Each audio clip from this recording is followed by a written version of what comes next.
Al despertar, al despertar. Hola, buenos días, bienvenidos al despertar de GAFA TV Ecuador.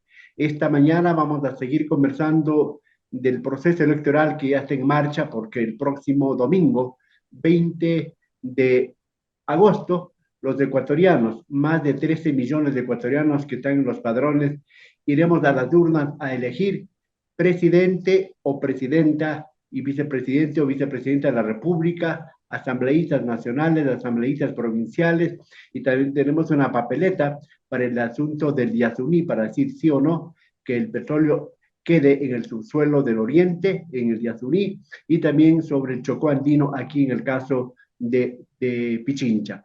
Doy un saludo cordial y una bienvenida a mi invitado de hoy, el doctor Napoleón Saltos Galarza. Napoleón, buenos días, gracias por recibir esta invitación. Al momento, 8 candidatos a la presidencia de la República con sus respectivos binomios. ¿Qué diferencias hay entre los unos y los otros? ¿A quiénes corresponden? ¿Qué intereses defienden? ¿Cuál es el panorama? ¿Cuál es la idea que tiene un sociólogo, un cientista social como Napoleón Saltos, este momento con las candidaturas a la presidencia de la República? Napoleón, buenos días. Muy buenos días, Fernando. Se cerró un primer plazo para definir las candidaturas y efectivamente tenemos 8 binomios. Hay de todo para poder analizar. Pero entre esos binomios hay que concentrar la mirada sobre todo en lo que podríamos llamar los binomios orgánicos, los que tienen procesos de vinculación con grupos de poder, tanto a nivel nacional como internacional, y por lo tanto su representación está ligada no solo al hecho coyuntural, sino a su proyección. Es verdad, hay binomios que han aparecido a última hora y que más bien son hechos coyunturales. Mencionemos, por ejemplo, creo que el señor Armijos es muy difícil que tenga posibilidades incluso de ser conocido, o la emergencia de Novoa, que aparece ligado a una propuesta, como digo, en términos coyunturales, y representarán ese afán de participación y de presencia, tal vez con miras a obtener sobre todo resultados en asamblea. Pero no hay una diferenciación de propuestas y quizás para hacer una especie de cartografía política y guiarnos es necesario más bien mirar a los procesos orgánicos con vinculación más allá de la coyuntura. Napoleón, el día sábado se terminó la novela, la incertidumbre, cómo llamar de la Revolución Ciudadana para nominar a su binomio. Pero apareció ahí un libreto que aparece el señor Glass restituido sus derechos políticos y como candidato y eh, él muy desprendido renuncia a esa candidatura y se anuncia un binomio de una mujer y un hombre. ¿Cómo leer esa situación desde el lado político y desde el lado jurídico, Napoleón? Empecemos con el caso de la Revolución Ciudadana, que aparece como la primera fuerza política electoral en el país. Hay que entender que la Revolución Ciudadana no es un todo homogéneo, que hay fracciones adentro o sectores que operan con sus propios intereses. Yo diría que hay 3 o 4 fracciones principales, una más empresarial, que está ligada sobre todo a la propuesta de Guayaquil, encabezada por Aguiñaga y manejada por Jorge Glass. Aparece oportunamente la sentencia de un juez allá del último rincón de Yaguachi para devolverle los derechos y en 24 horas aparecer como posible candidato presidencial. Es decir, allí hay un interés, un manejo que buscaba la representación de la Revolución Ciudadana. Del otro lado hay una fracción que yo la llamo tecnoburocrática, con asentamientos sobre todo en Quito, Pavel Muñoz y sus sectores, y al cual estaría vinculado sobre todo Andrés Arauz como el precandidato anterior. ¿Qué es lo que sucede? Una oposición cerrada de parte de Aguiñaga, una oposición cerrada de sector de Glass para que entre a Andrés Arauz, que era el candidato inicialmente señalado. Es decir, es un juego de intereses entre estas dos fracciones y con la figura de Correa como mediador encuentran una salida temporal en la candidata actual, Luisa González, con binomio con Andrés Arauz. Pero esto no ha creado una paz dentro de la Revolución Ciudadana, todavía siguen los conflictos y a pesar de ser una fuerza que tiene una base, esto va a crear dificultades porque dentro del propio partido, del propio movimiento, ya hay contradicciones y rupturas que son lógicas en un clima de caos que existe en el país. Va a ser difícil articular los intereses de sectores que disputan la representación desde compartir relaciones empresariales también con otros grupos, sobre todo de Guayaquil, que es hacia donde se dirige el centro de decisiones en este periodo. Napoleón, antes de entrar un poco a hacer un mapeo como tú proponías, eh, ¿qué te parece Pachacuti, la idea, creo, y hasta el Partido Social Cristiano sin candidatos? ¿Qué lectura le damos a esa situación? Sobre todo, por ejemplo, de Pachacuti. Lo que encontramos es que hay una situación de crisis política que va más allá de la representación y quizás podemos dar respuestas cuando pasamos de la coyuntura y de la escena a ver la composición de la base social y de la base política que representan. Veamos en el caso de Pachacutic, ¿por qué es que en esta ocasión se dan fracturas que son insalvables? Porque en este momento la causa por la cual no logran poner un candidato propio es que no resuelven sus contradicciones internas que ya venían arrastrándose desde sobre todo el último periodo. Yo diría que ahí hay un punto de ruptura, sobre todo en el levantamiento de octubre del 19, cuando aparece un nuevo liderazgo opuesto a las raíces históricas y a las tesis que tenía Pachacutic desde su fundación.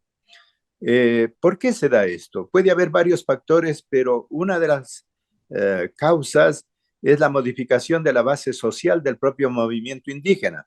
El movimiento indígena de los 90 era un movimiento indígena más agrario, campesino, comunidades indígenas campesinas con una visión colectivista. Allí nace la propuesta del Estado plurinacional. Ha ido evolucionando y ahora, con todas las décadas pasadas, tenemos la presencia de una capa más empresarial, sectores ligados al comercio, sectores ligados incluso a las cooperativas financieras, y esta modificación hace que empiece a primar una visión individual influenciada por el mercado y por la economía que entra en contradicción con la posición originaria más colectivista.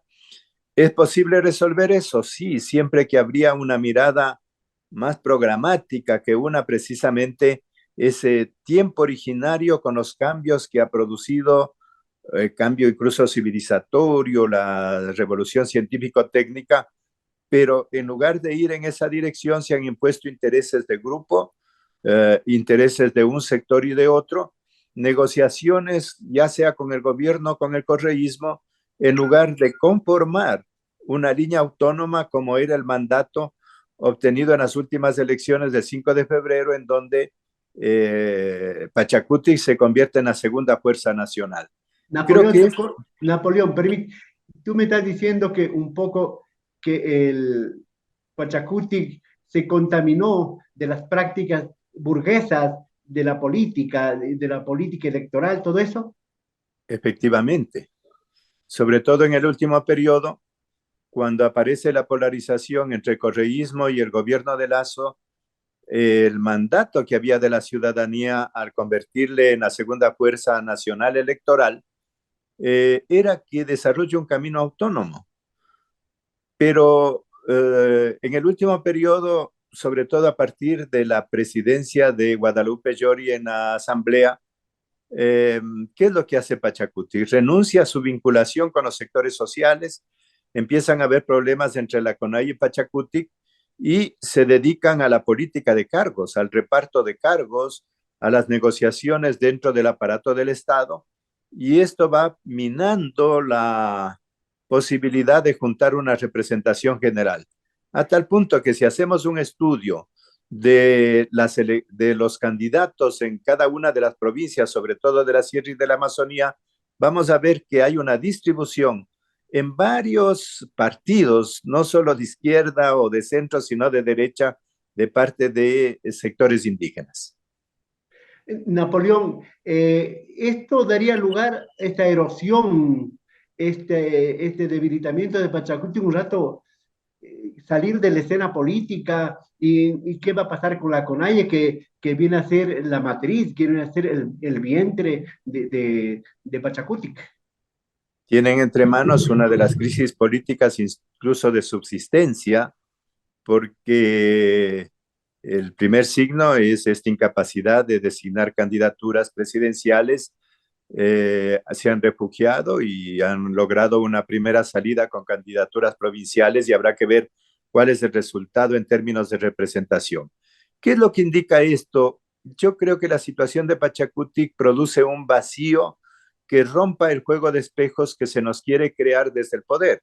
El poder siempre opera por binarismo, trata de crear una relación amigo-enemigo o en el caso electoral los dos finalistas van a tratar de crear, y esto es lo que tendríamos que ver, quiénes son los finalistas para excluir la posibilidad de una alternativa autónoma, de una alternativa que rompe ese juego. Y creo que la crisis de Pachacutic dificulta precisamente que cambie la política, que en lugar de pasar a una campaña vaciada de contenido, porque esta campaña va a ser únicamente propaganda manejada desde los algoritmos, desde los big data, en lugar de ser una campaña de propuestas. La derrota, la crisis que vive Pachacutic impide centrar la mirada en problemas fundamentales que debieran estar en debate en esta campaña. Napoleón, yo creo que todos los partidos han contribuido para lo que está pasando en Pachacuti, porque un poco usurparon a algunos de sus dirigentes, porque cooptaron alguna gente, ¿verdad? Vayamos avanzando. En ese marco, ¿qué representa Yacu Pérez, que en las elecciones del 2021 representó a Pachacuti y ahora está por otros lares? En general, esta campaña va a ser una competencia de gente que actúa al margen de las estructuras de los partidos. Creo que fuera de María Luisa, de Luisa González, perdón, que está vinculada a la Revolución Ciudadana, no hay ningún otro candidato orgánico. Mira, hagamos un repaso rápido. Hemos dicho, por ejemplo, Novoa es un recién llegado que aparece de golpe con cierta anuencia de un partido, o el caso de Otto, igual llega Fernando Villavicencio, el propio Yacu Pérez, son gente que no viene de procesos partidarios, son gente que viene de una representación más bien de otro carácter, de una acción ya sea de presencia individual en algunos casos o de procesos organizativos que están al margen de la vida partidaria. Creo que el caso de Yacu Pérez es un poco especial porque él estuvo vinculado no solo a la vida de Pachacutic, sino al propio proceso del Ecuarunari, y cuando encuentra dificultades en la representación toma distancia y busca una alianza con diversos partidos, Democracia Sí, que es con el aval que va a salir, junto con la Unión Popular y también el Partido Socialista. Entonces, se está dando un fenómeno. Candidatos en búsqueda de partidos y partidos en búsqueda de candidatos.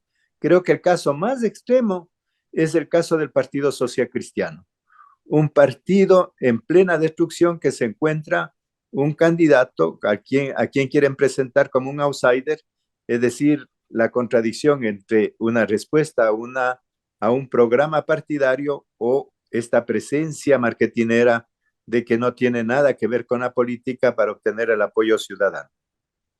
Napoleón, decadencia de los partidos tradicionales, ¿no es cierto? y en el caso de Pachacuti se habla pues, de divisionismo. ¿Qué pasa con el señor Villavicencio, que también tiene algún pasado en Pachacuti, un pasado en la izquierda radical incluso, y ahora como que si alguna ideología tuvo, no la tiene ahora y está por otros parámetros, por otras circunstancias? ¿Cómo le describimos a Fernando Villavicencio? Que nosotros lo conocemos, fue un activista, fue un sindicalista, fue un hombre de izquierda y ahora como que eso ha colgado.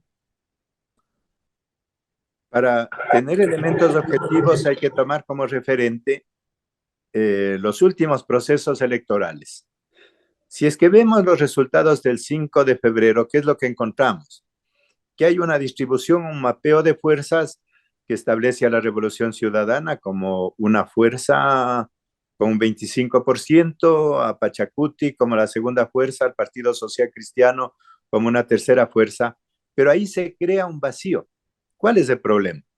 Que ninguna de las fuerzas por sí mismas, sobre todo las tres que han gobernado en el último periodo, me estoy refiriendo al Partido Social Cristiano, a la Revolución Ciudadana y a Creo, que son las tres que han gobernado en el último periodo democrático, ninguna por sí sola tiene la capacidad de hegemonía, es decir, de gobernar aisladamente. No tiene la fuerza, son fuerzas de minoría, son partidos de minoría. Incluso la Revolución Ciudadana, que a lo mejor es la que cuenta con una mayor base estable, las últimas elecciones le ubican con un resultado total del 23-24%, es decir, es la primera minoría.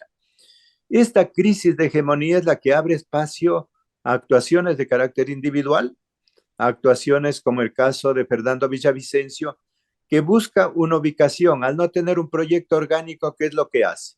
Un cálculo de tipo electoral, y lo que le empieza a definir son las nuevas vinculaciones. Es verdad, parte de una relación con los sectores sociales, sindicales y una experiencia ligada incluso al movimiento indígena, pero va girando a los respaldos que él considera orgánicos, a los respaldos de sectores económicos, a los acuerdos con sectores de poder, con miras a lograr el resultado que aspira a la presidencia. Ahí tenemos un fenómeno bastante especial, como decía, un candidato que busca partido. ¿Y qué partido encuentra? Encuentra el partido de su adversario, encuentra el partido de quien había combatido, el partido de María Paula Romo, a quien había criticado y condenado, y hoy día tiene que entrar en alianzas con objetivos electorales. Entonces, allí está el problema. Napoleón, como que en política todo vale. Maquiavelo está más vivo que nunca en las elecciones, en el proceso político ecuatoriano. Vamos terminando, Napoleón, y si hacemos un mapeo rapidísimo, ¿a quiénes representa Topic, Herbas y el expresidente, el ex vicepresidente Otto Sonnenholzner? Vamos a encontrar que Topic intenta representar esta política bolsonarista que está corriendo en América Latina, esta política en donde atrás del ejercicio de la democracia formal hay presencias y propuestas protofascistas, autoritarias, y que frente a un problema sentido como el de la violencia cree que la guerra, el armar, una especie de Rambo es lo que va a dar salida. Y esta es una política general, digo, no solo en el Ecuador. En América Latina hemos tenido los Bolsonaro, hemos tenido ahora las políticas de los libertarios que van a proclamar el capital más extremo y la forma más extrema de autoritarismo como la salida para el país. En realidad es una renuncia incluso a la democracia formal la que se impone a través de Topic, y eso se encuentra con el vacío que tiene el Partido Social Cristiano, la carencia de cuadros, y por lo tanto se apodera de esa candidatura. Pero es sorprendente el binomio que escoge, porque el binomio en cambio está ligado, según la trayectoria personal, del binomio de Topic a la Revolución Ciudadana. Entonces aquí tenemos un fenómeno que yo añadiría, es verdad que hay las fuerzas principales, pero hay muchos vasos comunicantes respecto a la visión de cómo tratan el país. ¿Qué representarían otros como Otto, que ha venido silenciosamente trabajando Recordemos que su origen es ser vicepresidente de Lenín Moreno, uno de los presidentes más fracasados del país. Y esto seguramente en la campaña le van a recordar y representará ese intento nuevamente de ubicar una salida que se distancie tanto del Partido Social Cristiano como de la Revolución Ciudadana. Quizás aquello que ya fue experimentado con los gustavinos, si es que recordamos hacia atrás, es decir, ni con el Partido Social Cristiano ni con el correísmo, pero entonces ¿con quiénes? Con los nuevos grupos que han emergido. Ya no es solo los grupos tradicionales de poder, sino que aquí, y en el caso de muchas candidaturas, habrá que estudiar el papel que va a tener el capital, yo le llamo el lumpen capital, este capital especulativo irregular, e incluso un capital criminal, un capital oscuro, que seguramente estará atrás de varias representaciones. Esto nos estamos olvidando, pero esta campaña va a estar marcada no solo por el tema público de la violencia, sino por el tema secreto del poder del capital ligado al narcotráfico y de las mafias. Napoleón, y de Hervas, así en pocas palabras. Hervas recuerda que fue candidato de la izquierda democrática. La izquierda democrática entra en una crisis mucho más profunda que Pachacutic, porque Pachacutic al final tiene atrás a la CONAIE y algunos movimientos sociales que sirven de soporte y que buscarán una salida posterior. Pero en el caso de Hervas, la izquierda democrática creo que está escribiendo sus últimos capítulos, los capítulos finales de su presencia, y más bien se desplaza a un respaldo a través del movimiento Reto, y creo que esa es una presencia más intentando un cálculo diferente, porque aquí hay dos cálculos. Si no puedo ser con toda seguridad un candidato ganador en la presidencia, ¿qué logro? Primero, sostener el partido. Este es el cálculo de algunos de los participantes y de los candidatos. Y segundo, lo que puedo lograr, 3 o 4 asambleístas que luego entren a disputar qué es lo que pasa en la asamblea posterior. Porque ¿cuál es el panorama que tenemos? ¿Estas elecciones van a modificar la correlación de fuerzas? Creo que no. Más o menos vamos a tener la misma representación y el mismo esquema de problemas que tenemos entre manos.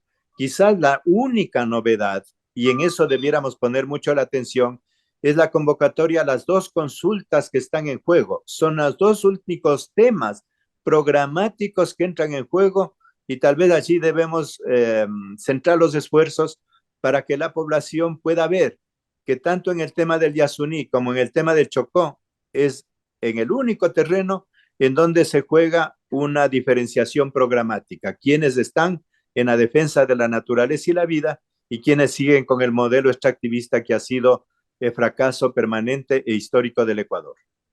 Napoleón, muchas gracias. En todo caso, yo diría que por estos intereses intermedios, tanto nacionales como transnacionales incluso, se van a olvidar los candidatos en esta elección que es un poco transitoria, ¿verdad? Con miras a las elecciones del 2025, se van a olvidar de los problemas fundamentales que tenemos los ecuatorianos: seguridad, violencia, empleo, salud, educación. Tendremos tiempo en otra oportunidad para conversar de estos temas que los candidatos, si los topan, los toparán demasiado tangencialmente porque están en otro baile, están preocupados en otros intereses. Napoleón, muchas gracias, buenos días. Muchas gracias, Fernando. Buenos días. Muy amables, señoras y señores, gracias al doctor Napoleón Saltos Galarza por haber participado en Al Despertar de GAFA TV Ecuador. Ha sido una pequeña panorámica, un paneo de los 8 candidatos, binomios ya, que están ya no calificados, pero están ya en la carrera electoral para las elecciones del próximo domingo 20 de agosto. Señoras y señores, hasta la próxima. Al despertar, al despertar.